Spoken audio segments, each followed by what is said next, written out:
যদি থাকে গো মাটির পুতুলও কথা বলে, তার প্রমাণ ভক্তমান গ্রন্থে। আর যদি তার যে প্রমাণ কিছু চান, যান চলে যান উড়িষ্যা প্রদেশে, যেখানে ভগবান এখনো সাক্ষী গোপাল রূপে দাঁড়িয়ে আছেন, তাই না? কি বাবা, তার একটা বিশাল কাহিনী আছেন জানেন? ভগবান রাধা রানীকে ডেকে তার পিতা বলছে, ওগো রাধে, দেখ মেলায় কত বাজার উঠেছে, কত কি উঠেছে, তোর যেটা ভালো লাগবে আমি তোকে সেটাই কিনে দেবো, যা দেখ তোর কি ভালো লাগে। রাধা রানী বাজারে বাজারে ঘুরছেন, কিন্তু কিছুই তার ভালো লাগবে না। কি বাবা, শুধু রাধা রানী নয়, আপনি আমিও সেই বিশ্বপিতার হাত ধরে বাজারে এনেছিলাম, এই সংসার বাজারে। বাবা প্রত্যেকের হাতে 16 আনা ভক্তি দিয়েছি, যাও বাজারে।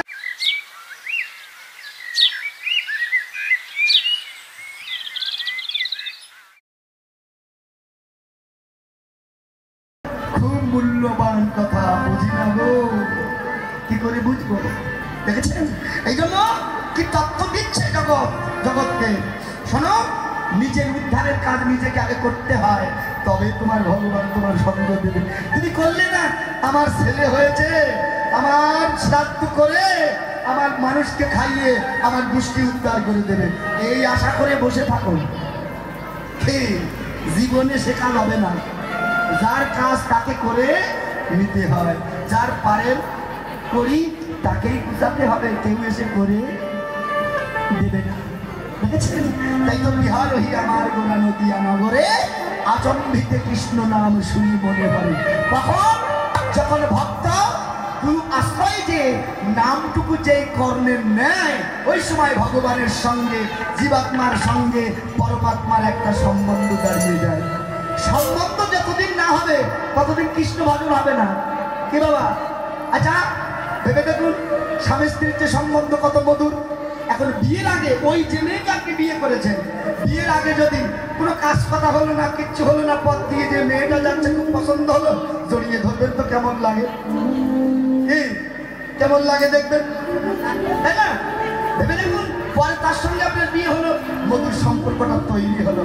এই জন্য ভেবে দেখুন, আগে সম্বন্ধ স্থাপন করতে হবে, তারপর না হবে হঠাৎ রাস্তা দিয়ে হুট করে গিয়ে জড়িয়ে ধরলেন, মারি বাবা। এই কৃষ্ণ ভজনটা থেকে এইরকমই সম্বন্ধ দিয়ে করতে হয়। এর তত্ত্ব বোঝাবো কাকে? বোঝা বড় কঠিন, বুঝলে অনেক কিছু, না বুঝলে বড় বোঝা, অনুভব করা যাবে না। এই জন্য আমাদের শাস্ত্র বলছে, শান্ত দাস্য সক্ষ বাৎসল্য মধুর, একটা রসকে আশ্রয় করে তুমি কৃষ্ণ ভজন করো। যেখানে সম্বন্ধই নাই সেখানে ভগবানকে পাবে কি করে? কি একটা সম্বন্ধ করতে হবে। ভাই ভাবো, কৃষ্ণ আমার ছেলে, আমি তার মাতা পিতা, না হয় ভাবো কি সে আমার বন্ধু, আমি তার বন্ধু, না হয় ভাবো আমি তার দাস, সে আমার প্রভু। কোনো একটা রাস্তা আশ্রয় করবে, না হলে আপনি ভক্তিটা রাখবেন কোন জায়গায়? এটা বোঝার দরকার না? আমি তো ভক্তিটা রাখবো, কোথায় রাখবো এটা আগে দরকার। এই জন্য এই 5টার একটা আশ্রয় করো, করে কৃষ্ণ ভজন করো। কি এর একটা না করলে আপনার কোনো দিন কৃষ্ণ ভজন করা সম্ভব হবে না। দেখেছেন? তাই তো ভগবান যাচ্ছে আর আসছে, তখন ভক্তের সঙ্গে আমার সম্পর্কটা তৈরি হবে। যেই মাত্র কর্ণের নামটা পড়লো, অমনি একটা সম্বন্ধ এবার তৈরি হলো। মায়েরা ভেবে দেখুন, যেমন আমাদের ছেলে মেয়ে যখন বিবাহ উপযোগ্য হয়, আমরা কি করি বলুন তো? আগে ঘটকের কাছে যাই না, যে দাদা রে, আমার মেয়েটা বা আমার ছেলেটা বিবাহ উপযোগ্য হয়েছে বা উপযোগ্য হয়েছে, একটা যদি সম্বন্ধ এনে দিতে পারতেন। ঘটক কি করে বলুন তো? ছবিটা নিয়ে কিন্তু অভিভাবকের কাছে দেয়, দেখেন না আপনার ছেলের জন্য একটা মেয়ে দেখেছি, কি আপনার মেয়ের জন্য একটা ছেলে দেখেছি, পছন্দ হয় কিনা। যখন অভিভাবকের পছন্দ হয়, ছবি দুটো যায় কোথায়? পাত্র এবং পাত্রী হাতে। দেখ না মাকে, দেখ তো বাবা, তোদের জন্য সম্বন্ধ এসেছে, পছন্দ হবে। ছেলে মেয়ে লজ্জিত হয়ে বলে, থাক না বাবা, তোমরা দেখেছো তাই হবে। কিন্তু ছবি আবার নেয়ও, কিন্তু নিয়ে কি করে বলুন তো? নিবৃত্তে বসে বসে, কেউ তাই দেখে চাই, কিন্তু কেউ তাই এইবার ছবিটা বাইর করে দেখে, আরে কি সুন্দর দেখতে গো তোর আমার, কবে যে তোমার সঙ্গে আমার মিলন হবে গো, কবে যে তোমার সঙ্গে আমার বিবাহ হবে, তোমার পেয়ে যে আমার কবে তাপিত প্রাণ শীতল হবে। এই যে বিবাহের পূর্বে তার প্রতি যে প্রেম, তার প্রতি যে ভালোবাসা, এটাই হলো পূর্বরা। বোঝা যায় তো? তবে আত্মা পরমাত্মা একইভাবে বিরাজ করছে। এই আত্মা এবং পরমাত্মার মিলনের পূর্বে তার সঙ্গে প্রতি যে প্রেম, তার প্রতি যে ভালোবাসা, এটাই হলো পূর্বরাগ। কি বাবা, এইবার কর্ম করতে হবে কি জানেন? আশ্রয় করিয়া ভজে। আগে আশ্রয় করে এইবার উদ্দেশ্য তার প্রতি রেখে, লক্ষ্যটা তার প্রতি রেখে কৃষ্ণ ভজন করে যাও। এখানে আত্ম ইন্দ্রিয় চেতনা যার আছে, যার ইন্দ্রিয় কামনা যার বৃদ্ধি পেয়েছে, সে কোনোদিন কৃষ্ণ প্রেম লাভ করতে পারবে না। তুমি নিজ ইন্দ্রিয় সুখ পরিত্যাগ করে কৃষ্ণ ভজন করো। তত্ত্বে কি বলছে জানেন? আত্ম ইন্দ্রিয় সুখ বাঞ্ছা নাহি গোপিকা, কৃষ্ণ সুখ লাগি মাত্র সঙ্গম বিহার। গোপীরা চেয়েছেন শুধুমাত্র কৃষ্ণ যাতে সুখ পায়, আমাদের সুখের দরকার নাই। কি এগুলো তো শাস্ত্রের কথা, আমার কথা। তাহলে ভেবে দেখুন, এই জন্য নিজ সুখ পরিত্যাগ করে কৃষ্ণ সুখের সুখী হয়ে কর্মসাধন করতে হবে যদি কৃষ্ণ প্রাপ্তি হতে চাও। এবার কি সুন্দর কথাগুলো বলছে, তাই যে যেই মাত্র শ্রবণে সেই নাম পতিত হলো, অমনি ভগবানের সঙ্গে একটা সম্বন্ধ হলো। এইবার কর্ম কি জানেন না? দেখবেন মেয়েরা বিবাহের দিন যখন ধার্য হয়, সুন্দর করে বিউটি পার্লার থেকে সেজে আবার আয়নার পাশে দাঁড়ায়, দেখি না কেমন দেখাচ্ছে। যে বিয়ে করতে আসছে সে পছন্দ করবে তো? এত সুন্দর করে সেজে এসেও তার মনোভূত হয়নি, আবার বাড়ি এসে সাজাচ্ছে। মা কথাটা বুঝবে, গুরু আপনাকে কি দিল, সেইটুকু বাড়ি এসেছে সাধন ভজনের দ্বারা পরিচর্যা করার দরকার, না হলে হবে কেন? এ বাবা, ওই মেয়েটা সুন্দর করে সেজে এবার ওই রাস্তার দিকে কান পেতে বসে থাকে, কখন আমার প্রতি আসবে, কখন আমার প্রতি আসবে, কখন আমার প্রতি আসবে। কি বাবা, বৈষ্ণব গীত কবি তত্ত্ব দিচ্ছেন, যেমন একটা নবপরিণীতা স্ত্রী তার স্বামীর পথপানে চেয়ে দিন গুনে কখন আসবে, কখন আসবে, কখন আসবে, তদ্রূপ গুরুচরণ আশ্রয় করে আত্মতত্ত্ব জেনে কি বাবা নিজেকে সাধনের পর্যায়ে নিয়ে যেয়ে সাধনের পথে দোকান খুলে বসে থাকো, কখন আমার গোবিন্দ আসবে, কখন আমার গোবিন্দ আসবে। যদি গুরু কৃপা হয়, একদিন না একদিন আমার ভগবান দান করবে।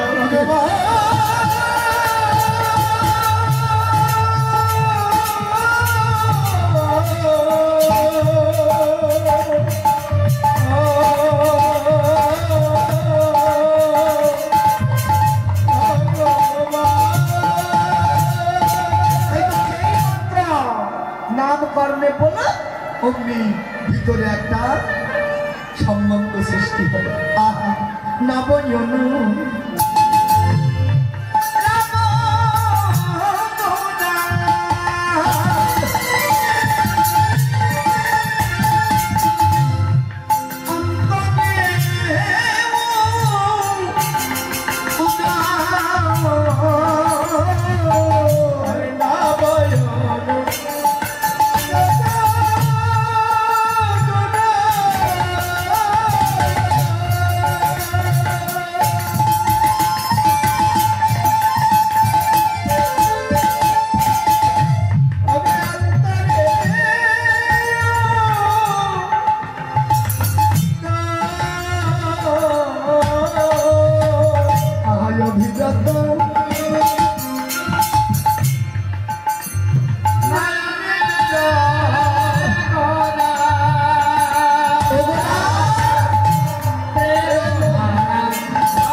কর্ম সাধনের পালা নাম বীজ মাত্র, কিন্তু যদি বীজটা নিয়ে ঘরে তুলে রাখেন ও অঙ্কুরিত হবে তো হবে কি? ওর জন্য কি করতে হবে জানেন? জমিটাকে আগে পরিপাটি করতে হবে, আগাছা মুক্ত করতে হবে, জল সিঞ্চন দিতে হবে, তবে বীজটা রোপণ করতে হবে, তবে তো অঙ্কুরিত হবে।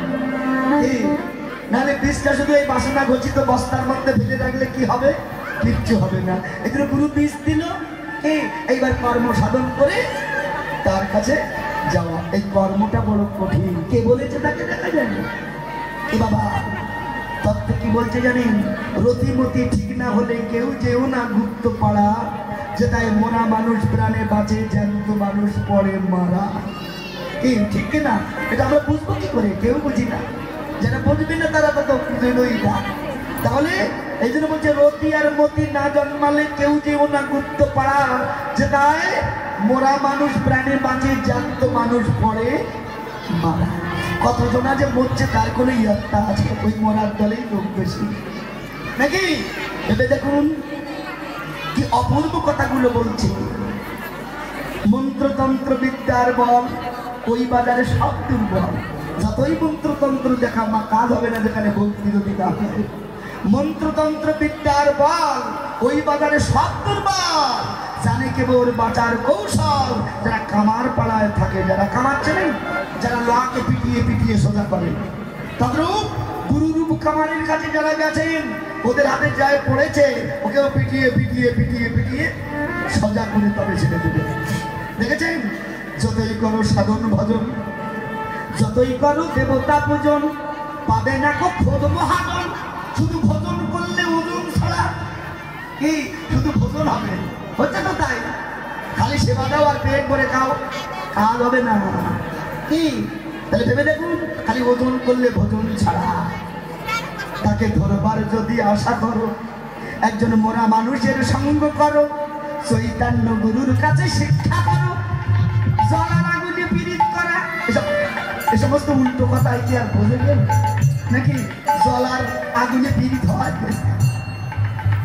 মরা মানুষের সঙ্গ হয়, এগুলো এই জন্য গুরুর কাছে যে শিক্ষা করতে হয়। আমরা সব বলি, কিন্তু এর মধ্যে তা যা আছে এটা একমাত্র রসিক ভক্ত ছাড়া সবাই উপলব্ধি করতে পারে না। এ বাবা, তাকে ধরবো কি করে?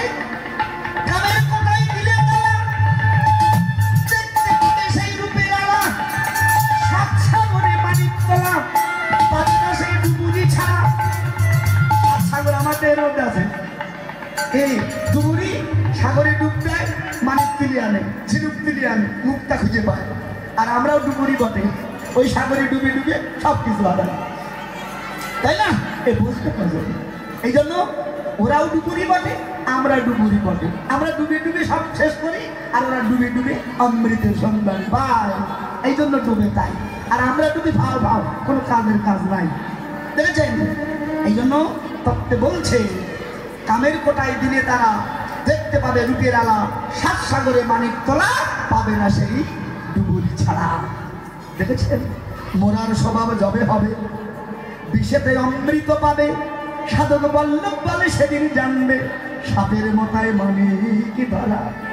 কি বাবা, সাপের মাথায় মানিক আছে, এটা আমরা সবাই জানি, দেখেছি কোনোদিন?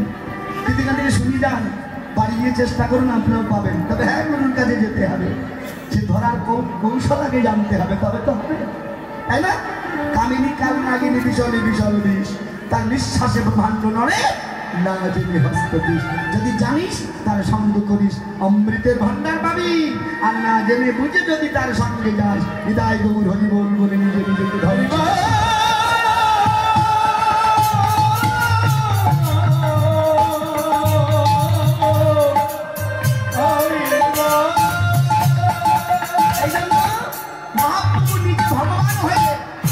জগৎকে শিখিয়ে গেলেন কি, তোমরা আমার মতো গুরুচরণ আশ্রয় করো। দেখেছেন? কেন কালে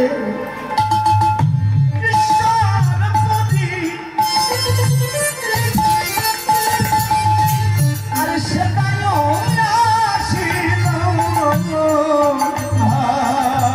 হ্যালো কালে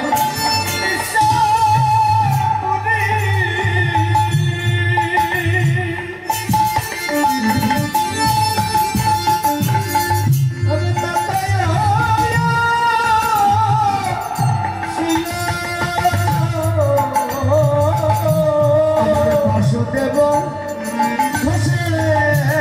বলে আনন্দ পাবিল,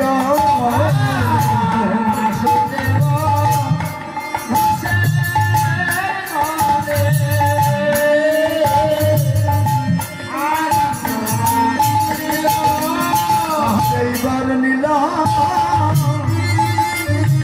প্রকাশ হল,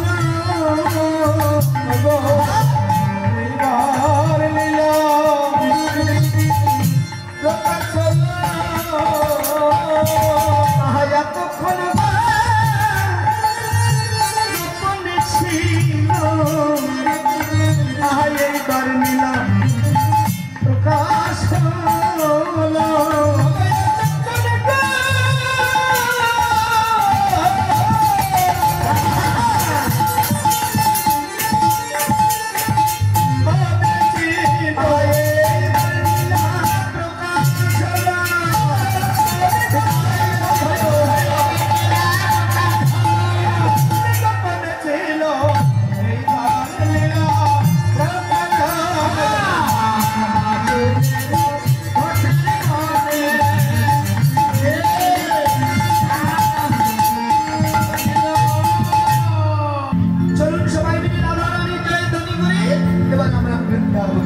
সবাই বলবে রাধা রানী কি, বিশ্বভাবরানী নন্দিনী কি, বিলাসিনী কি, শ্রী বৃন্দাবন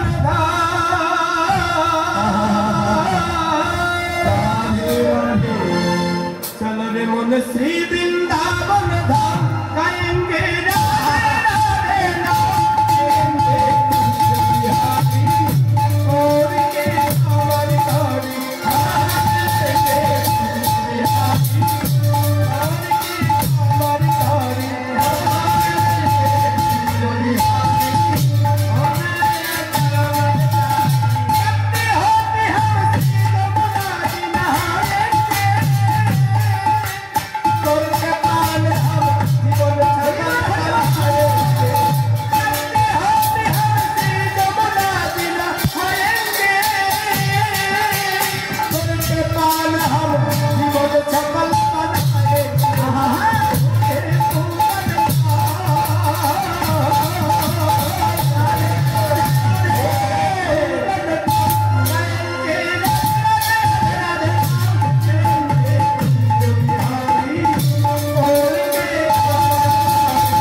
নমস্কার নমস্কার সবে মিলে চরণ ধুলি দেহ মস্তকে আমার বৈষ্ণবের চরণ ধুলে হবে কলিকে কামনা বৈষ্ণবের চরণ ধুলি দিলে এ জগতে কৃষ্ণ কৃপা নাম হয় না শ্রীমতী রাধা বিনোদিনী সেই কৃষ্ণ সাগরের নাম শিলে সেই কৃষ্ণ কান্তা শিরোমণি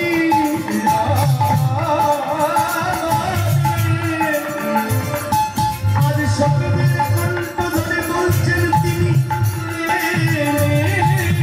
ওই ললিতা ওদের বিশাখা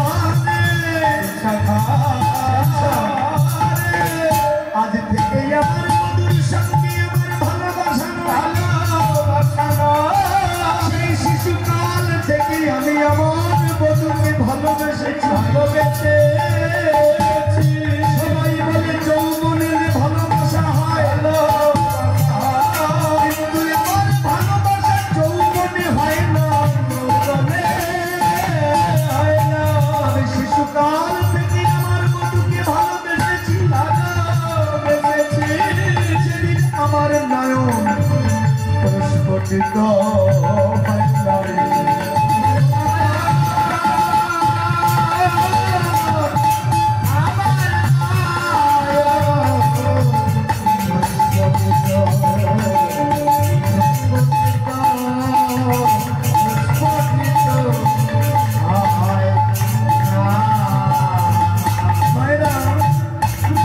কথায় খুব বড় বড় তত্ত্ব আছে জানেন এই তত্ত্বগুলো আমরা প্রতিটা কথার মধ্য থেকে খুঁজে খুঁজে বের করে আস্বাদন করবো এটা রসিকের কাজ কারণ এক বালতি জলে এক গ্লাস দুধ দেবেন রাজহংসকে ছেড়ে দেবেন ওখান থেকে সেই সার বস্তুটাই গ্রহণ করবে অসার বস্তুটাকে পরিত্যাগ করবে কি বলছে জানেন কি সুন্দর কথা রাধারানী বলছে সখীরে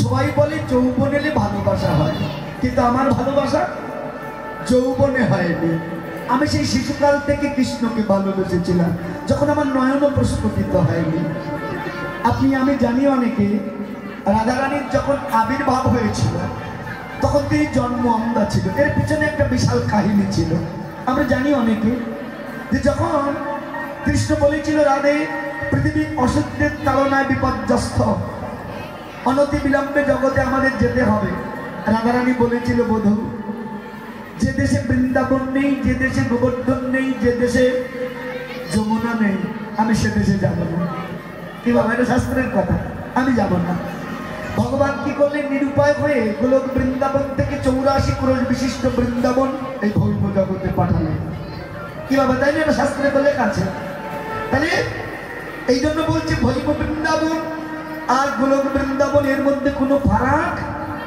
নাই যমুনা বিরজাকেও পাঠালেন কে গোবর্ধনকেও পাঠালেন গোবর্ধনকে পাঠিয়েছিলেন উত্তরাখণ্ডে আপনারা জানেন অনেকে তিনি তরুণগিরির পুত্রকে জন্মগ্রহণ করেছিলেন কিভাবে বৃন্দাবনে এর একটা বিশাল কাহিনী আছে আমি বলবো না কি বাবা আপনারা জানেন পুলস্ত মণির খাদে চলে এসেছিলেন সে অনেক কথা যাই হোক আমি বলবো না তাহলে ভগবান বৃন্দাবন সাজালেন গোবর্ধনকে পাঠালেন যমুনাকে পাঠালেন এবার রাধারানীকে বললো রাধে তোমার মনোবাসনা পূর্ণ করেছি এবার তো আর যাওয়ার কোনো বাধা নাই রাধারানী বলেছিল প্রভু আমি যেতে পারি তবে একটা শর্ত আছে কি প্রত্যেক দিন আমার নয়নে আমি তোমাকে দেখি বলো জগতে যে আমি তোমায় বিহীন কি দেখবো শোনো আমি যেতে পারি তবে একটা শর্ত আছে কি জগতে যে আমি জন্ম অন্ধা হব যেদিন তুমি স্পর্শ করে আমাকে নয়ন দেবে আমি সেদিন তোমায় দেখবো পাশের জগৎ দেখবো মা এখানে কথাটা মন দিয়ে শুনবেন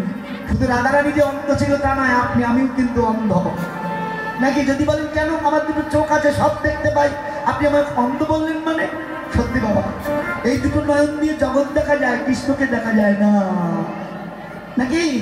এই জন্য আর একটা নয়ন আছে, সে নয়নটা একমাত্র গুরু কৃপার দ্বারা প্রস্ফুটিত হয়, আর যখন প্রস্ফুটিত হয় সেই দিব্য নয়নে ভগবানের স্বরূপকে জানা যায়। দেখেছেন, প্রত্যেকটা কথায় খুব গুরুত্বপূর্ণ তত্ত্ব আছে। তাই তো রাধারানী যখন আবির্ভূতা হলেন বিশ্বভানুপুরে, আপনারা জানেন, সেখানে মা যশোমতী মনে মনে চিন্তা করলেন যে বিশ্বভানু রাজার একটা কন্যা সন্তান হয়েছে, নাকি? ভেবে দেখুন কি অপূর্ব কথা। সবকিছু আমার দেহের ভিতরে, ইরা পিঙ্গলা, সূর্য চন্দ্র, দেখেছেন এই দুটো তত্ত্ব আমার ভিতরে, কি অপূর্ব। ভেবে দেখুন, এই সূর্যই কিন্তু বিশ্বভানু রাজা হয়ে জগতে জন্মগ্রহণ করেছিলেন। এর একটা বিশাল কাহিনী আছে। প্রত্যেকটা শাস্ত্র যদি আপনি খুলে খুলে দেখেন না, আপনি অবাক হয়ে যাবেন যে কি কোথা থেকে কোথায় চলে গেছে। কিন্তু মানুষ এই সিদ্ধান্ত পায় না বলে খুঁজে তারা এই সমস্ত কথা নিয়ে বিভিন্ন আন কথা বলে। তাহলে ভেবে দেখুন, তাই যে বিশ্বভানু রাজার ঘরে একটা কন্যা সন্তান লাভ হয়েছে, শুনেছি মেয়েটা নাকি জন্মন্ধা। যশোমতীর মনে বাসনা হলো আমি তাকে একটু দেখে আসবো, কিন্তু যেহেতু মেয়েটা কি কুক্ষণে জন্মগ্রহণ করেছে, মেয়েটা জন্মন্ধা, আমি যাই দুঃখ নাই, কিন্তু আমার গোপালকে নিয়ে যাব না। কেন? ওই অন্ধ মেয়ের সংস্পর্শে যে যদি আমার গোপালের কিচ্ছু হয়, কথাটা ভালো করে বুঝবেন মা। এই জন্য এই মা হওয়া কি মুখের কথা, যদি না বোঝে সন্তানের ব্যথা। যদি বলেন আপনি কি করে জানলেন সন্তানের কিছু হলে মা হয়ে আমি থাকতে পারি? এই বাবা, একটুখানি কিছু হলেই মা কালীর দরবারে গিয়ে হতে দিন। ও মা, একটা ছেলের অসুখের কথা শুনে আপনি যে মায়ের দরবারে হতে দেন, কত সন্তান যে মরে যাচ্ছে, তার জন্য কি একবারও ভাবেন? কিন্তু বোঝা যায় কিনা না, বুঝি না হয়তো। কি মা, কত সন্তান যে প্রত্যেক দিন মরে যাচ্ছে, তার কথা ভাবি তো? ভাবি না। যশোমতী তত্ত্বটা দিচ্ছে দেখুন। আমি যাবো, অন্ধ মেয়ে, ওর কাছে যাওয়া যাবে না। কেন জানেন? যে তত্ত্ব জানে না সে অন্ধই বটে। আর এই অন্ধ মানুষের সঙ্গ করলে কি এক অন্ধ আর এক অন্ধকে জীবনেও পথ দেখাতে পারবে না। এই কারণেই কিন্তু আজ আমাদের এই দশা। আপনারা জানেন রামকৃষ্ণ পরমহংসদেব, তিনি একবার এক ডোবার পাশে বসে বসে পায়খানা করছেন। তখন তার এত ভালো বাথরুমের ব্যবস্থা ছিল না, এইসব জায়গায় মানুষ বাহ্য ক্রিয়া করতেন। তো কি বলবো, হঠাৎ করে ওই ডোবার মধ্য দিয়ে একটা ব্যাঙ দেখি ঘন ঘন ডাকছে। তো রামকৃষ্ণ তো তত্ত্বদর্শী মানুষ ছিলেন, মনে মনে চিন্তা করলেন একটা ব্যাঙের তো এত সময় ধরে ডাকার কথা না, ব্যাপারটা কি দেখতে হবে। যে গিয়ে দেখলেন ঢোঁড়া সাপে ব্যাঙ ধরেছে। রামকৃষ্ণ এসে বলছে, ও ঢোঁড়ায় ধরেছে তাই ব্যাঙের যেমন কষ্ট, ও সাপেরও তেমন কষ্ট। যদি জাত সাপে ব্যাঙ ধরতো না, তাহলে দেখতে ব্যাঙের তিন ডাকেই ভাবনি না সঙ্গ হয়ে যেত। মাগো, আমরা যদি জাতগুরুর হাতে পড়তাম না, তো তিন ডাকে ঈশ্বর প্রাপ্তি হতো। বুঝছেন? এই জন্য ও তো অন্ধ, আবার নিজে গুরু সেজে বসে আছে, আর এক অন্ধকে পথ দেখাচ্ছে। ওকে যাবে, ও ডোবায় পড়ে মরবে। দেখেছেন? এই জন্য জীবনে দুটো জায়গায় যেন ভুল করবেন না, একটা হলো বিবাহ আর একটা হলো গুরু। এ বাবা, এই গুরু আর বিবাহে যদি আপনার ভুল হয়েছে, তা আপনার জীবনটাই বড় ভুল। জীবনে আর আপনার কৃষ্ণ ভজন হবে না। এই জন্য আপনি সাধক যদি হন, যদি মনে ভাবনা করেন যে আমি কৃষ্ণ ভজন করব, এমন একটা মানুষের সঙ্গ যেন হয়। এই জন্য বিয়ের আগে তেমন মানুষের সন্ধান করুন। আর গুরু ধরার আগে চিন্তা করবেন যে গুরু আমাকে সত্যি পথ দেখাতে পারবে কিনা। দেখেছেন? এই জন্য যেমন আগেকার দিনে আমার বাবারা যারা বয়োজ্যেষ্ঠ আছেন, তৎকালীন সময় পিতলের কাঁসার থালা গ্লাস পাওয়া যেত। ওরা কি করতো জানেন? পরীক্ষা করতেন, একটার উপরে একটা আঘাত করে কানে ধরতো, দেখি না কতক্ষণ বাঁচে। যেটা বেশিক্ষণ ধরে বাঁচতো মনে করতে এটা সলিড মানুষ, কিন্তু যেটা হঠাৎ করে বেজে ফুরিয়ে যেত মনে করতে এর মধ্যে ভরণ আছে। এটা হবে না। এই জন্য গুরু ধরবার আগে বাজিয়ে বাজিয়ে দেখে নাও কতটা গভীরতাটা। রামকৃষ্ণকে বারবার পরীক্ষা করেছিলেন বিবেকানন্দ, যিনি তৎকালীন সময় একজন দর্শনের ছাত্র। এত বড় শিক্ষিত একটা ছেলে হয়ে রামকৃষ্ণের কাছে যে কলম নিজে সই করতে পারতেন না, তার চরণে শরণাগত হয়েছিলেন। কারণ তিনি বুঝেছিলেন তিনি ঈশ্বরদর্শী। দেখেছেন? এই কারণে সব জায়গায় যাওয়া যাবে না। রামকৃষ্ণকে বলেছিলেন, গুরুদেব আপনার চরণে শরণ নেওয়ার আগে অনেকভাবে আপনাকে পরীক্ষা করেছি। জানেন একদিন কি করেছিল? রামকৃষ্ণ বাবা যেখানে বসতেন যে আসনে, ওই আসনের তলায় কয়েকটা টাকা রেখে দিয়েছিলেন। রামকৃষ্ণ বুঝতে পারিনি।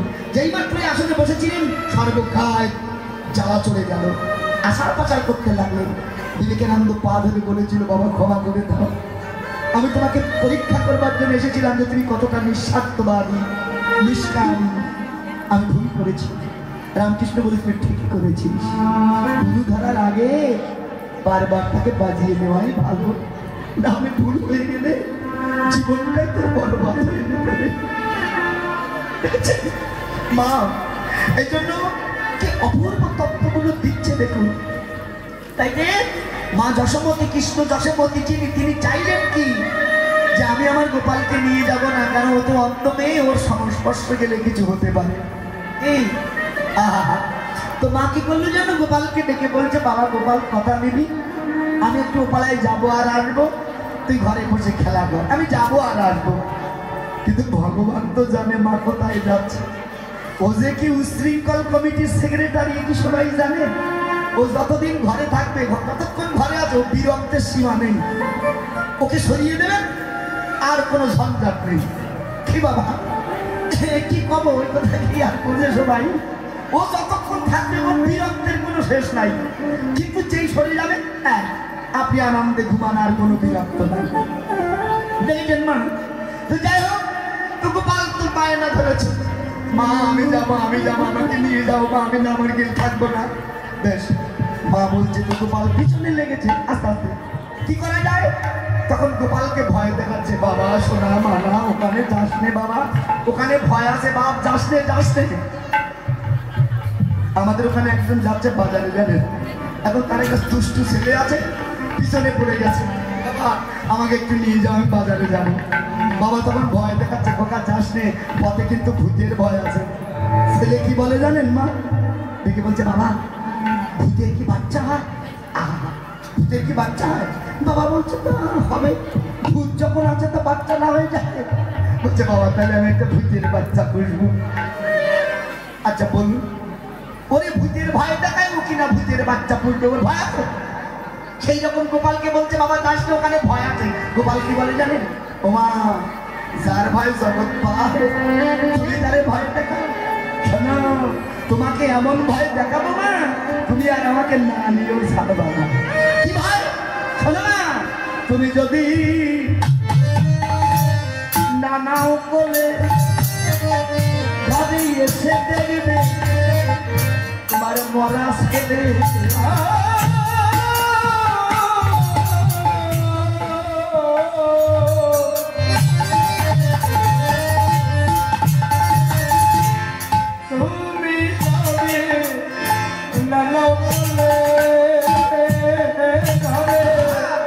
এসে দেখবে মরা ছেলে,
তোমার ছেলে ভাসে যমুনা। কি এই কথা কি বোঝে?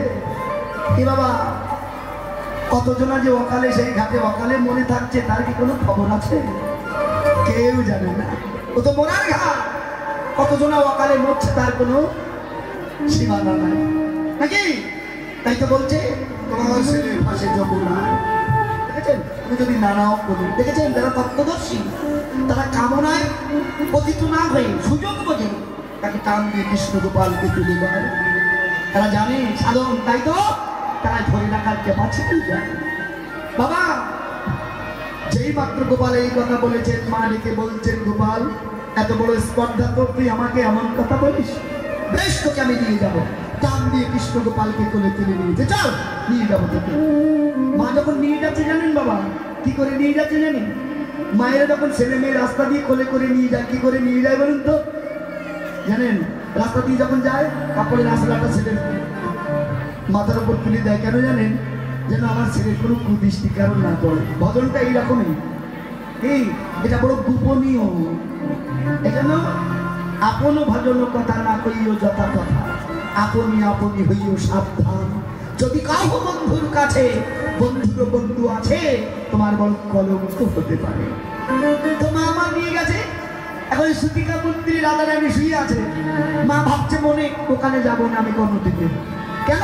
ওখানে মেয়েটা শুয়ে আছে, ওখানে গেলে আমার ছেলের সংস্পর্শে এসে আমার গোপালের কোনো ক্ষতি হবে।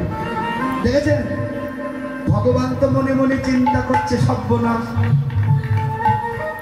মা তো আমাকে নামিয়ে দেবে না। এই মা তো তত্ত্বদর্শী, ও তো আমাকে নামিয়ে দেবে না। তখন ভগবান তো মনে মনে চিন্তা করলেন কি করা যায়, কি করা যায়। হঠাৎ ভগবান একটা বুদ্ধি বাইর করলেন। কি? ও মায়েরা, মায়ের গলায় ছিল মুক্তোর মালা।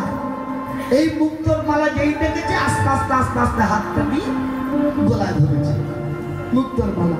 এই মালাটা ধরে টান দিয়ে ছিঁড়ে দিয়েছে। এবার যেই টান দিয়ে ছিঁড়ে দিয়েছে জানেন, ঝরঝর করে মুক্তোর মালা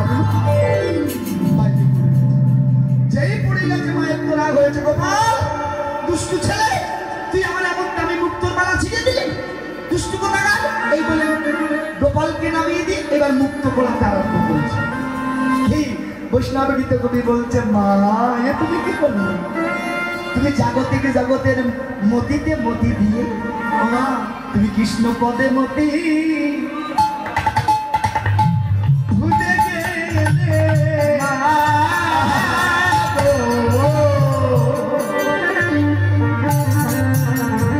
কৃষ্ণ পদে মতি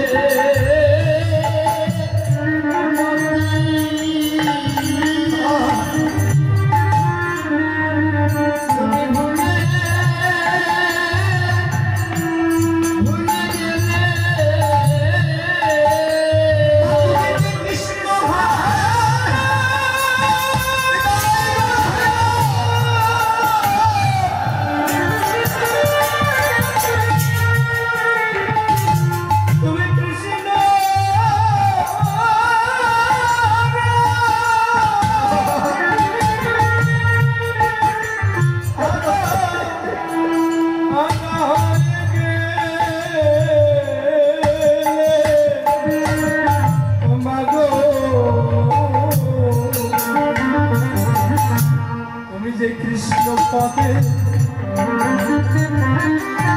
ওই পদে মতি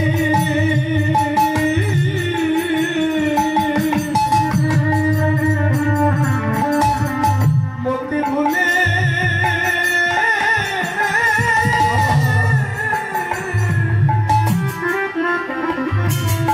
তুমি ভুলে গেলে।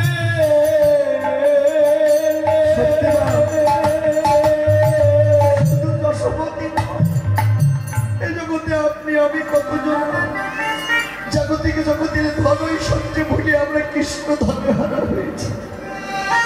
বাবা ভেবে দেখুন, ধন আমার, বিষয় আমার, বৈভব আমার, সব আমার আমার বলতে বলতে আমার বলতে যে ধন তাকেই আমরা চিনতে পারিনি।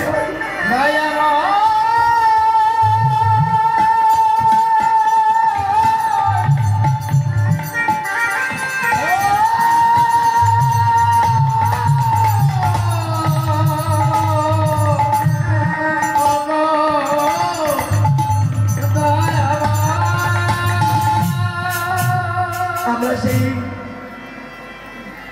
নিত্য ধনকে হারিয়ে আমরা অনিত্য ধনের পিছনে ছুটে চলেছি সবাই। হরিণী যেমন তৃষ্ণার্ত হয়ে মরুসারার বুকে আলেয়ার পিছনে ছুটতে ছুটতে নিজেকে ধ্বংস করে আপনি আমিও সংসার মরিচিকার পিছনে ছুটতে ছুটতে আমরা আমাদের জীবনটাই ধ্বংস করে দিলাম। সম্মুখে প্রেম সিন্ধু পেয়েও এতটুকু আস্বাদন করে দেখলাম না যে এর মধ্যে কি সুখ আছে। জানেন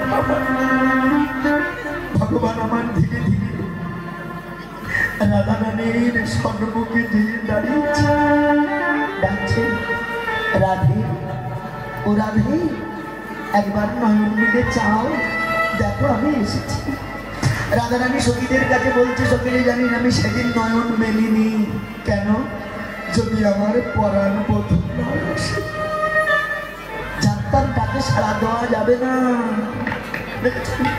তখন আমার গোবিন্দ কি করতো জানো মা, তখন আমার গোবিন্দ অঙ্গ স্পর্শ করলো, আর এই স্পর্শ মাত্রই বুঝে নিলাম আর কেউ নয়, আমার গোবিন্দ এসেছে। জানিস সখী, আমি সেদিন আমি নয়ন মেলে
আমি আমার গোবিন্দকে ভালোবেসেছিলাম।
রাধা রানীকে ডেকে তার পিতা বলছে, ওগো রাধে দেখ মেলায় কত বাজার উঠেছে, কত কি উঠেছে, তোর যেটা ভালো লাগবে আমি তোকে সেটাই কিনে দেবো, যা দেখ তোর কি ভালো লাগে। রাধারানী বাজারে বাজারে ঘুরছেন, কিন্তু কিছুই তার ভালো লাগছে না। কি বাবা, শুধু রাধারানী নয়, আপনি আমিও সেই বিশ্বপিতার হাত ধরে বাজারে এসেছিলাম, এই সংসার বাজারে। বাবা প্রত্যেকের হাতে 16 আনা ভক্তি দিয়েছি, যাও বাজারে যে যা পারো কিনে আনো। আপনি আমি কি করেছি জানেন? সেই 16 আনা পূর্ণ ভক্তি মদ গাঁজা জুয়া খেলে কামিনী কাঞ্চনের সঙ্গ করে সব নষ্ট করে দিলাম।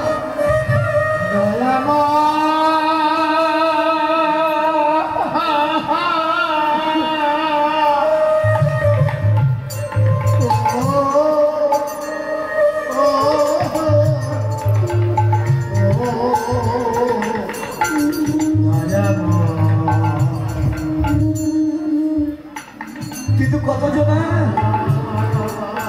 সময় থাকতে গুরুচরণ আশ্রয় করে, তারা সময় থাকতে সাধন করে আপন ঘরে ফিরে গেল। ভগবান বলছে যে আমার দেওয়া বস্তু নষ্ট করে ধ্বংস করে সে আমার প্রিয় নয়। যে সকাল সকাল সাধন করে 16 আনা পূর্ণ ভক্তি নির্যাত করে যে আমার দেহবান আমার কাছে এসে আসতে পারে, আমি ভগবান সেই ভক্তের চরণের দাসের অনুদাস হয়ে যায়। তাই তো রাধারানীর কিছু ভালো লাগছে না, যে বাজারে বাজারে ঘুরছি, ঘুরতে ঘুরতে দেখতে পাই কি জানেন? সেই পুতুল, যে পুতুলখানা তিনি নয়ন দান কালে দেখেছিলেন। বাবা সেই ত্রিভঙ্গ বঙ্কিম ঠামে দাঁড়িয়ে আছে, অধরে মুরলী পদনে কি মধুর ভুবন মোহন। ওই পুতুলখানা নিয়ে বিশ্বভানু রাজার সম্মুখে দাঁড়িয়েছে। বাবা তুমি দিতে চেয়েছিলে, যদি দিতে চাও এই পুতুলটা আমায় কিনে দাও। বিশ্বভানু তো রাজা ডেকে বলল, মা তুই রাজার মেয়ে রাজনন্দিনী, তুই মাটির পুতুল কি করবি? তুই স্বর্ণ চা, অলঙ্কার চা, মণিমুক্তা চা, যা চাইবি তাই দেবো, মাটির পুতুল দিয়ে কি হবে? রাধারানী কি বলেছিল জানেন মা? বাবা রাজার বাপ ঘরে সব পাওয়া যায় জানো, কিন্তু কৃষ্ণ রাজার ঘরে সব পাওয়া যায়, কিন্তু কৃষ্ণ ভক্তি পাওয়া যায়। তুমি আমাকে দিতে চাও, এই মাটির পুতুলটাই আমাকে কিনে দাও। মেয়ে চেয়েছেন, কি করবেন বলুন? নিরুপায় বাবা কিনে দিয়েছে। ওই পুতুলটা এনে স্বর্ণ বেদিকার উপরে বসিয়ে রাধারানী কৃষ্ণের জন্য একটা মালা গেঁথেছেন। বাবা আমরাও তো মালা গাঁথি, কি গাঁথি তো, আর রাধারানী গেঁথেছে কত প্রেমের মালা, কত ভক্তির মালা জানো মা? রাধারানী পুষ্প কাননে প্রবেশ করে বেঁচে বেঁচে ফুল তুলছে। কোন ফুল? যে ফুল এখনো প্রস্ফুটিতই হয়নি। রাধারানী বেঁচে বেঁচে সেই ফুল তোলে। শুধু রাধারানী নয় বাবা, যারা রাধা কৃপা গুরুচরণ আশ্রয় করে কৃষ্ণ ভজন করছে, আজও সঙ্গপন্নে তারা সেই ফুল তোলে। এ কথা কাউকে বোঝানোর কথা নয়, এ যে বড় ভজনের কথা, এ যে বড় সাধনের কথা। এ কথা কারো বলিবার নয়।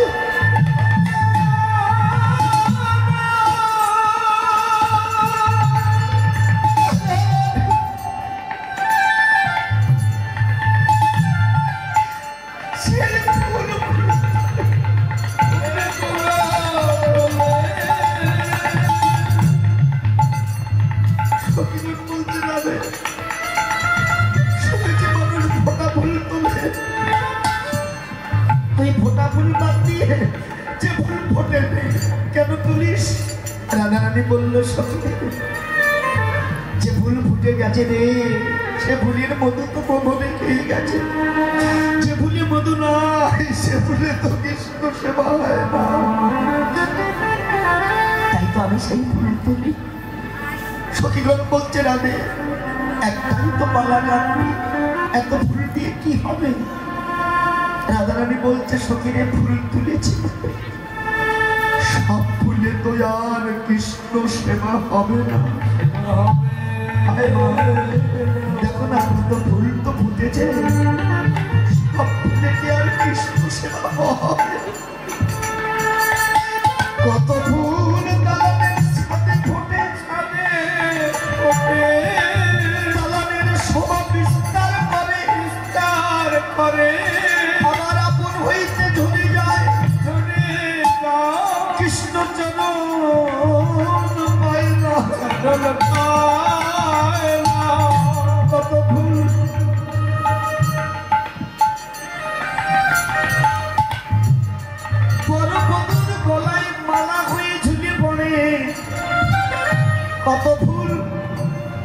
বসন্ত রাতে নববর মধুর চরণে তুলিত হয়ে নষ্ট হয়, কত ফুল রাজা মন্ত্রীর গলায় শোভা পায়,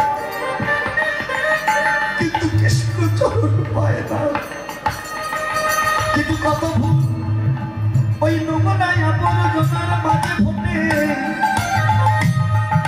সাধু গুরু বৈষ্ণব বিনামূল্যে কুড়িয়ে এনে ওই ফুল দিয়ে আমার কৃষ্ণ চরণে অঞ্জলি দেয়। ভেবে দেখ তো সই, সে ফুল যতই নোংরা আবর্জনায় ফুটুক না কেন, যে ফুল আমার গোবিন্দ চরণে দিল, এই জগতে তার মতো ভাগ্য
জগতে কত ধনী মানুষ আছে যারা 10 তলায় বাস করে, অর্থের অহংকারে তারা বৈষ্ণবের চরণ তো ছাড় ভগবানের চরণে প্রণাম দিতে ছুটে গেছে। কিন্তু কত ছোট কুলি নিচু কুলি হরিজন ফ্যামিলিতে জন্ম নিয়েও সব কিছু পরিত্যাগ করে তারা গুরু গৌরঙ্গের চরণে নিজেকে সমর্পিত করেছে। বলুন এ জগতে তো সেই ধন্য যে সব কিছু পরিত্যাগ করে তারা ভগবানের চরণে নিজেকে সমর্পিত করতে পেরেছে। আর রাধারানী কি করেছে জানেন মা? প্রত্যেকটা ফুল পরীক্ষা করে ভক্তি সুতুলি দিয়ে গোবিন্দের জন্য মালা গেঁথেছে। ওই মালাখানা নিয়ে গোবিন্দের সম্মুখে বসে বলছে, ও পুতুল পুতুল একবার কথা বলো। কে মা? ছোটবেলায় আপনি আমি পুতুল বানিয়েছিলাম না? ওই যে আপনার পুতুলের সঙ্গে আমার পুতুলের বিবাহ দিয়েছিলাম, আপনি হয়েছিলেন শাশুড়ি, আমি হয়েছিলাম শ্বশুর, কত খেলা খেলেছি। আজও কি কিন্তু সেই পুতুল খেলা হচ্ছে, দেখুন না। সেই রাধা গোবিন্দের বিগ্রহ সাজিয়ে আমরা সবাই সেই পুতুল খেলায় মেতে উঠেছি। কিন্তু আমরা জানি না ওই পুতুলের মধ্যে একটা জ্যান্ত পুতুল ছিল, তার খবর কেউ নাই।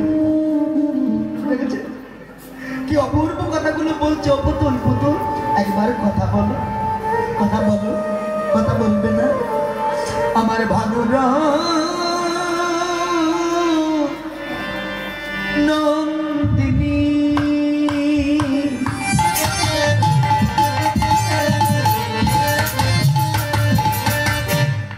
বসিয়া থাকি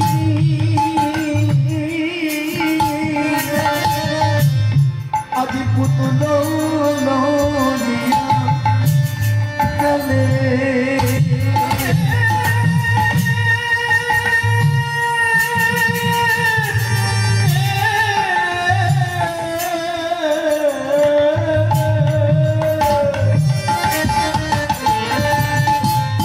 আমার ভালো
আচ্ছা মাটির পুতুল কথা বলে না?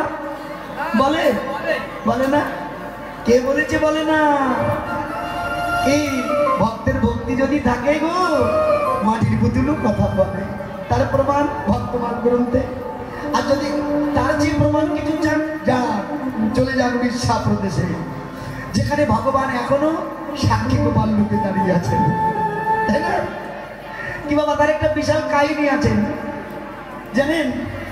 ভগবান তার সম্মুখেই বড় বিপ্র, তিনি কথা দিয়েছিলেন যে আমার মেয়ের সঙ্গেই ছোট বিপ্রের বিবাহ দেব, কিন্তু বাড়ি গিয়ে ছেলেদের চাপাচাপিতে সব ভুলে গিয়েছিলেন। কে বাবা? তো ছেলেরা ওই বিপ্রকে বলেছিল, শোনো গোপালকে সাক্ষী রেখেছে যখন, তো গোপাল যদি বৃন্দাবন থেকে সেখানে সাক্ষী দিতে পারে তাহলে আমার বোনের সঙ্গে তোমার বিবাহ দেব। ওর পূর্ণ বিশ্বাস ছিল ভগবান যদি থাকে তাহলে কেন তার রক্ষার জন্য তিনি আসবেন না। দেখেছেন বিশ্বাসটা? ভগবানের কাছে গিয়েছিল, প্রভু তোমাকে যেতে হবে, তুমি না গেলে সত্য প্রমাণ হবে না। ভগবান তাই করেছিলেন, ভক্তের ঘরে এসেছিলেন পায়ে হেঁটে ভক্তকে সেই বিচারে জয় করবার জন্য। এটা হয় যদি ভক্তের ভক্তি থাকে। কে বলেছে মাটির পুতুল কথা বলে না? কত প্রমাণ আছে গো, না দেখলে আপনি বিশ্বাস করতে পারবেন না।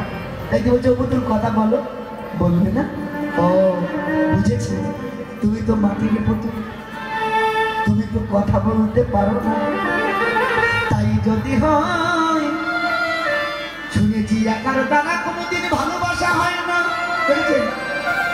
তাই সব ভালো কেন আমি একা নেব? আজ থেকে ভালো আমার একটা চোখ তোমাকে দেব, তোমার খারাপ চোখ ওই একটাই আমি দেব। তুমি আমার পানে চাইবে আর আমি তোমার পানে চাইব। প্রেমটা দেখেছো? এমন সমান সমান না হলে হবে? দুই রসিক হইলে জানে গোপনে সে রং সাধন জানে। বাবা একার দ্বারা হয় না, কি সুন্দর শিক্ষা এর ভিতরে, আমরা বুঝি না সব, জানেন? শ্রীমতী রাধারানী বলছে পুতুল কথা বলবে না? শোনো, কথা যদি না বলো না, আমি কিন্তু আমার দেহ রাখবো না। ওই যমুনার জলে আমি আমার দেহটা বিসর্জন দেবো। দেখেছেন অনুরাগ, যেই মাত্র অনুরাগ হয়েছে সেখানে একজন এসেছেন, তিনি কে? তিনি যোগমায়া। কিন্তু ভক্তের এই অনুরাগটা সৃষ্টি না হলে কোনোদিন সম্ভব হবে না। অনুরাগ হবে তবে গুরুচরণ আশ্রয় করো, তবে কাজ হবে।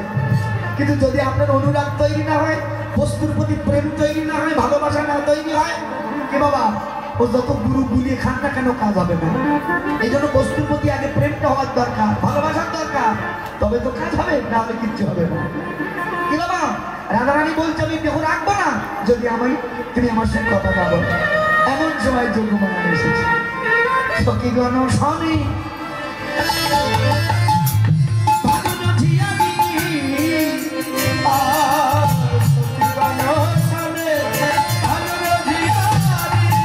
যেখানে বসিয়া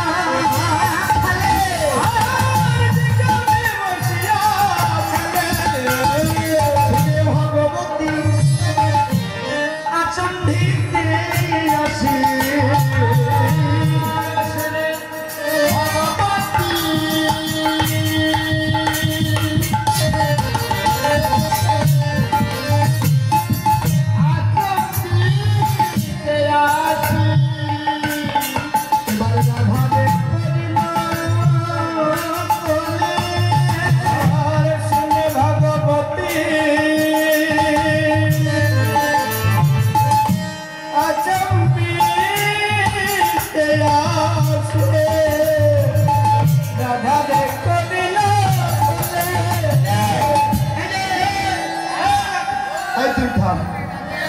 আপনাদের নাম আপনাদের রাধারানীকে ডাকছে, বলি ওনা তিনি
আমার যোগমায়া তো বৃন্দাবনের সর্বোৎকৃষ্ট বা সবচেয়ে বয়োজ্যেষ্ঠ জন্মনে সম্পর্কে তো নাতিনি হয়, মানে উনি ওনার দিদা হয় আর উনি ওর নাতি। কি ও নাতিনি সংসার কি কি করছিস? বলছে পুতুল খেলছে। দেখ পুতুল খেলছে, পুতুল তোর হাত ধরে না, বেড়াতে নিয়ে যা না, কথা বলে না, যে হাত ধরে না, বেড়াতে নিয়ে যায় না, কথা বলে না, তার সঙ্গে প্রীতি করে লাভ কি? আরে ও নাতিনি, ওরে ও তো মাটির পুতুল, ওর মধ্যে আর একটা জ্যান্ত পুতুল আছে। আমি তোর সাক্ষাৎ তাকে জানিয়ে দিচ্ছি। শোনো গনা তিনি পরানো নন্দিনী কইতে তুহারো পরানো নন্দিনী কইতে তুহারো আছে। ওই কৃষ্ণ বলিয়া রসিক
সংকেত দিল কি সবাই ধরতে পেরেছে?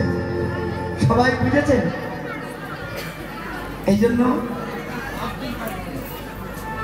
রসিকের মধ্যে আর অরসিকের মধ্যে এখানে তফাৎ। কিমা যোগমায়া বলছে দেখ ও তো মাটির পুতুল, ওর একটা স্বরূপ আছে, আর এই স্বরূপটা খুঁজতে গেলে কোথাও যেতে হবে না।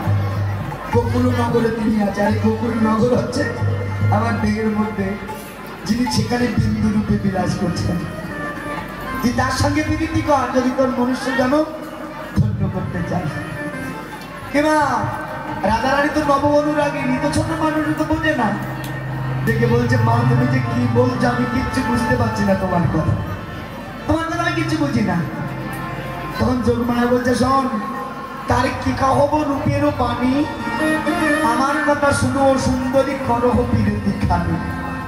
যেমন তোমার এরূপ যৌবন তেমন রসিক রাজ, বিধির সহিত হইতে মিলন বুঝিয়া করহ কাজ। যেমন তোর রূপ যৌবন অর্থাৎ এমন সুন্দর রস যৌবন থাকতে থাকতে তুই তার সাধন কর, যদি তার পেতে চাস, না হলে ভুলিয়ে গেলে আর যতই তুই তার সাধনা করিস না কেন আর লাভ করতে পারবি না। পথটা লিখেছে কে জানেন? নরহরি দাস। আহা, নরহরি কয়ে শুনো বিলি তিনি করিবে তোমার হিত, এ সাদের যৌবন সুখে বোহাবি যদি করহে শ্যামের পীড়িত। এই সাদের যৌবন যদি সুখে বোয়াতে চাও সকাল সকাল কৃষ্ণের ভজন করো। দেখেছেন রাধারানী বলছে মাও দরকার নেই, আমি যাকে ভালোবেসেছি সেই ভালো। মানে আমরা যে শুধু যে রাধা গোবিন্দের যুগল সাজিয়ে এই যে উৎসবে মেতে উঠেছি এটাই আমার কাছে সব, আমার আর ওসব কিছু দরকার নেই। এটা তো উৎসবই হচ্ছে, যদি এর থেকে কিছু না পাওয়া যায় বলুন। এত সুন্দর ধম করে আমার দাদারাই হরিবাসন দিচ্ছেন কেন জানেন? যাতে আমাদের এই সনাতন ধর্মের মানুষের কল্যাণ হয়, এর থেকে কিছু নিয়ে তারা যেন ভজন পথে অগ্রসর হতে পারে। কিন্তু আমরা খালি আসি উৎসব দেখতে, বাদাম খেতে, প্রসাদ পেতে, গল্প করতে, কই কিছু নিয়ে যেতে পারলাম তো? যেমন খালি এসেছিলাম খালি করে নিয়ে গেলাম, হলো শুধু পেট পূজা, অন্য কিচ্ছু হলো না। দেখেছেন? এই জন্য নরহরি কয়ে শুনো বিনোদিনী করিব তোমার হিত, সাদের যৌবন সুখী গোয়াবি যদি কলম স্বামীর পীড়িত। রাধারানী বলছে যা কেউ আমার দরকার নেই, আমার যা আছে তাই বল। এখন যোগমায়া মনে মনে চিন্তা করছে তাহলে তো গুরু সেজে আমার কোনো লাভ হলো না। কি যদি আমার ভক্তকে সঠিক পথে পরিচালিত করতে না পারলাম? তখন তিনি কি করলেন জানেন? ছলনা করলেন। রাধে শোন, তো তার সঙ্গে প্রীতি করার দরকার নেই, তবে তার নামটা একটু শুনে এই যোগমায়া বুঝেছেন কি জানেন? ছলে বলেন কৌশলে যদি ওর নাম একটু দেওয়া যায়, আর নামে যদি একবার ভিতরে ঢোকে দেখবেন পাশে ওর নামকে ছেড়ে যেতে চাইলেন না, আবার ওর পিছনে কিরকম চালাক। বেশ রাতে তুই একটু নামটা শুনে রাখ। রাধারানী বলছে বেশ তাই দাও। কিমা এই সুযোগ পেয়ে যোগমায়া কি করলো জানেন? কৃষ্ণ নাম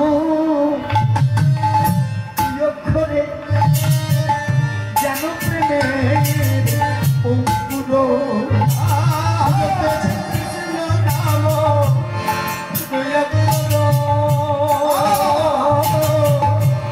যেন প্রেমের অঙ্কুর। এবার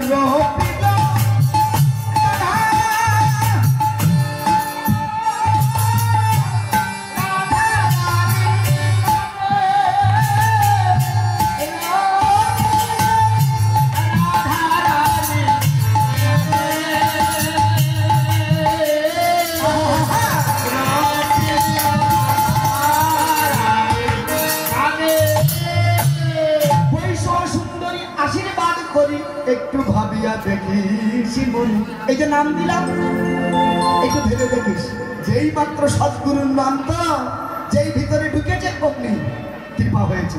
আহা কি সুন্দর নাম, এমন নাম তো আগে কোনোদিন শুনিনি। বলি আবার বলো, আবার বলো,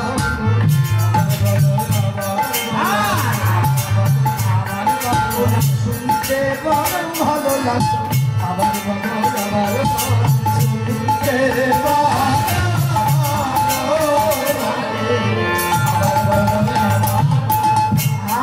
কি সুন্দর নাম, এমন নাম তো আগে শুনিনি মা, আবার বলো। যোগমায়া বলছে এই দেখ নাম তো মোটে নিতে চাইছিস না, এবার নামে পাগল করেছে তো, এইবার তুই আমার পিছনে ঘোর। এটা কিন্তু গুরুদের কাজ, আগে নামে পাগল করায়, এই সুন্দর সুন্দর তত্ত্ব বলে, রসের কথা বলে, এইবার যে শিষ্য পাগল হয় ঠিক বলে এবার আমার পিছনে পিছনে ঘোর। আগে তোর সেজেছিলাম, এইবার তুই আমার সাথ নাকি? এইবার রাধারানী বলছে মহাবিপদ, তো কি করবেন? তখন রাধারানী যোগমায়ার চরণে পড়েছে। কি চরণ ধরিয়া কহিছে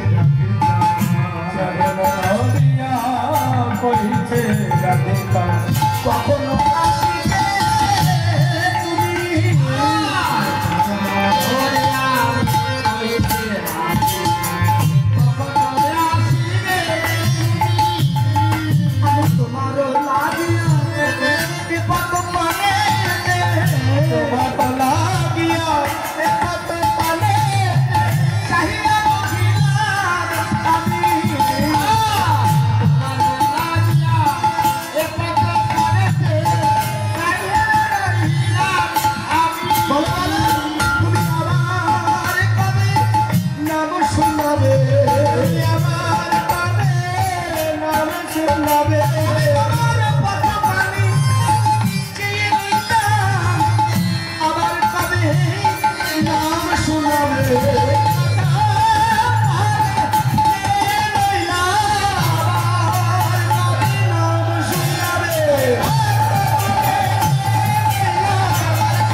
চিন্তা করছে এখন তো সময় হয়নি, কারণ দুইজন সমান সমান না হলে এতো মিলনটা ভালো হবে না। কি আমি রাধাকে পাগল করলাম, এবার কৃষ্ণের কাছে যাব, কৃষ্ণকে ধরবো, এবার দুজনের নাম দিয়ে ভুলাবো, তারপর যখন দুজন বুঝবে তখন এবার দুজনকে মিলিয়ে দেবো, কারণ দুই রসিক হইতে জানি গোপনে শিলাম সাগরে। বেশ দক্ষিণা দেব, এই মন্ত্র দিয়েছি, এবার দক্ষিণা দেব, এর পরেরটা পরে পাবি। এক্ষুনি বাড়ি দেখা। আপনারা দক্ষিণা যারা দেবেন লোক যাচ্ছে দিয়ে দেবেন কি দক্ষিণা ভান। এইবার আমি কৃষ্ণের কাছে যাচ্ছি নাকি, কৃষ্ণকে এবার পাগল করবো, এইবার দুজনকে মিলিয়ে দেবে। এরপরে যখন কৃষ্ণের পূর্বরাগ হবে তখন সাক্ষাৎ মিলনটা ওখানেই হবে। যাক তার আগে কৃষ্ণকে একটু পাগল করে আসে নাকি। রাধারানী তো পাগল হলো, রাধে তুই কৃষ্ণ কৃষ্ণ জপতে থাক। এইবার আমি কৃষ্ণের কাছে যাচ্ছি। এইবার রাধা রানী বাণী শুনে ঠাকুরানী এবার বিস্কি বিস্কি হাসে,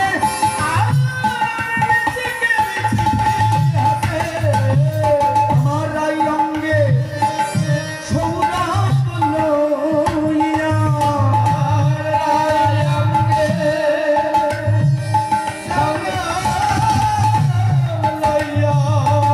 এবার চলিল শ্যামের কাছে,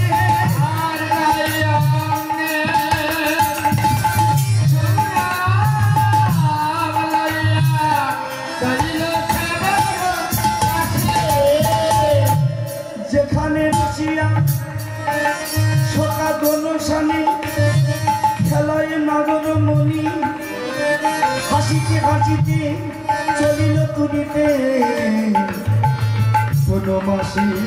ঠাকুরানী। যেখানে গোবিন্দ সখাগণের সঙ্গে খেলা করছেন সেখানে যে উপস্থিত হলেন যোগমায়া। যেই মাত্র গেছেন উঠি সখাগণ পদধূলি দিল কথাকার আগমনে, কয়ে ধ্বনি পাঠাইল রানী বিপদ ভাবিয়া মনে। মা কত বড় ছলনা করতে দেখুন। এখানে যোগমায়া বলছে দেখো আমি আসতে চাইনি, তোমার মা আমাকে পাঠিয়েছে।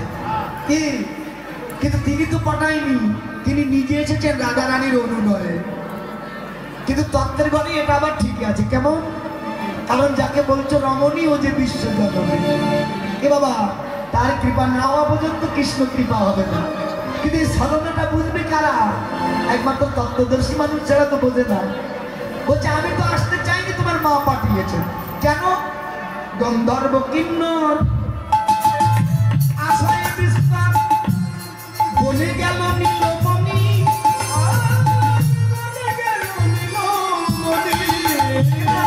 গন্ধর্ব কিন্নর আশায় বিস্তার, ওখানে বড় ভয় আছে। আচ্ছা না, আপনি যাইয়া বিড়ালে বসাইয়া তারে শেখাও মন্ত্র খানি, আপনি যাইয়া বিড়ালে বসিয়া তারে শেখাও খানি। ওখানে প্রচন্ড ভয়। তাই তো তোর কাছে আমি এসেছি সেই বিপদ ভঞ্জন মন্ত্র তোকে দেওয়ার জন্য। কি বাবা?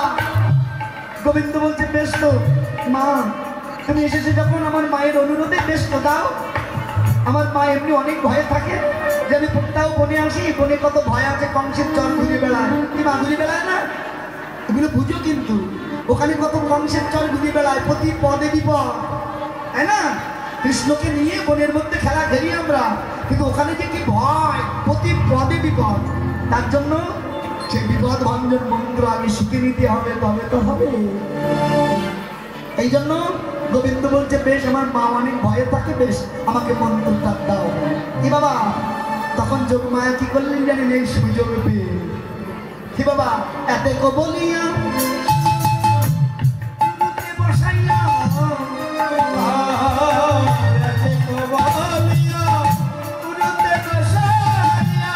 রাধা নাম শোনাইল,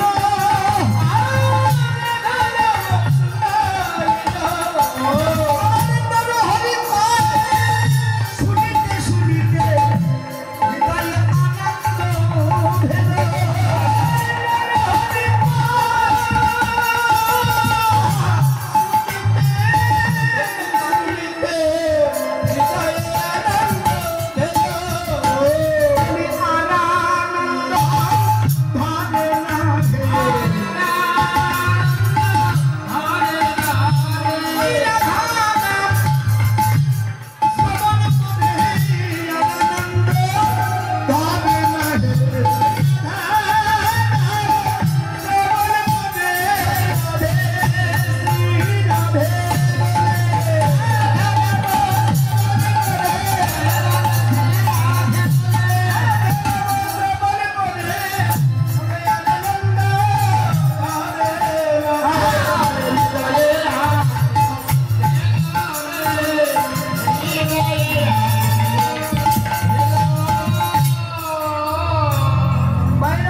ওদিকে রাধা রানী কৃষ্ণ কৃষ্ণ বলে কাঁদছে, আর এদিকে কৃষ্ণ রাধা রাধা বলে কাঁদছে। দেখেছেন? এই যে দুজন অনুরাগিনী দুই দিকে বসে আছে, ও কৃষ্ণ বলে কাঁদে, তো এ রাধা বলে কাঁদে। এইবার পরবর্তী লীলায় কৃষ্ণের পূর্ব রাগে সাক্ষাৎ মিলন দুজনের হবে। দুজন দুই দিকে কাঁদতে থাক, আপনারা এইভাবে বসে থাকুন, পরবর্তী লীলা সাধন করুন।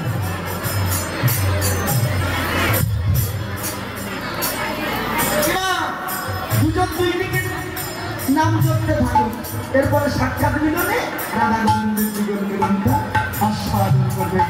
আহাই অনুরাগে রইল রইল অনুরাগে রইল রাধা গোবিন্দ অনুরাগে রইল।